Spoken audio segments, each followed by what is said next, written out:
राजकारणाचं गुन्हेगारीकरण करण्याचा जो प्रयत्न चालू आहे तो निश्चितपणे निषेधार्ह आहे। ज्या पद्धतीने कुणी आत्मदहनाचा प्रयत्न करत आहे, कुणी उपोषणाला बसलेलं आहे, कुणी फॉर्मच खाऊन टाकत आहे, तर कुणी भाजप नेत्याच्या कानशिलात लगावत आहे।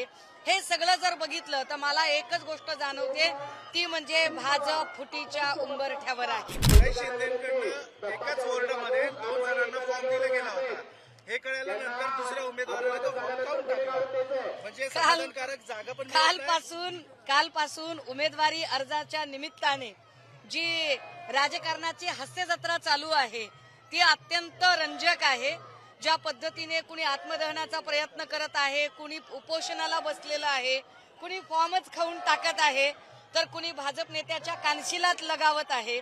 हे सगळं जर बघितलं तर मला एकच गोष्ट जाणवते, ती म्हणजे भाजप फुटीच्या उंबरठ्यावर आहे।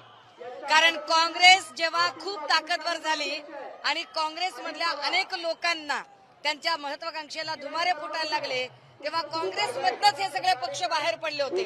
जनता दल असेल किंवा आत्ताचा भारतीय जनता पार्टी असेल, हे सगळे काँग्रेसमधनं बाहेर पडलेले पक्ष आता भविष्यात सुद्धा भारतीय जनता पार्टी ही फुटीच्या उंबरठ्यावर आहे। त्या फुटीची ही पहिली जी काही लक्षणं आहेत ती लक्षणं या इलेक्शनच्या निमित्ताने दिसत आहेत। ज्या पद्धतीने देवयानी फरांदेंच्या डोळ्यात पाणी येणं असेल किंवा सुधीरभाऊ मुनगंटीवारांनी आपल्या पक्षाचा उल्लेख करताना शनी शिंगणापूरचा संदर्भ देणं असेल किंवा ठिकठिकाणच्या निष्ठावंतांना डावलून जुने विरुद्ध नवे करत एकीकडे देवेंद्रजींनी सांगितलं की आम्ही आमदार खासदारांच्या पोरांना तिकीट देणार नाही, पण पुण्यामध्ये बापूसाहेब पठारेंच्या नुसत्या मुलाला नाही तर त्यांच्या सुनेला सुद्धा उमेदवारी देण्याचा प्रयत्न जो झाला आणि सगळ्या निष्ठावंतांना डावलून पुन्हा पठारेंच्या संबंधातल्या लोकांना बसवण्याचा प्रयत्न झाला। हे सगळं बघता निश्चितपणे आता भाजप फुटीच्या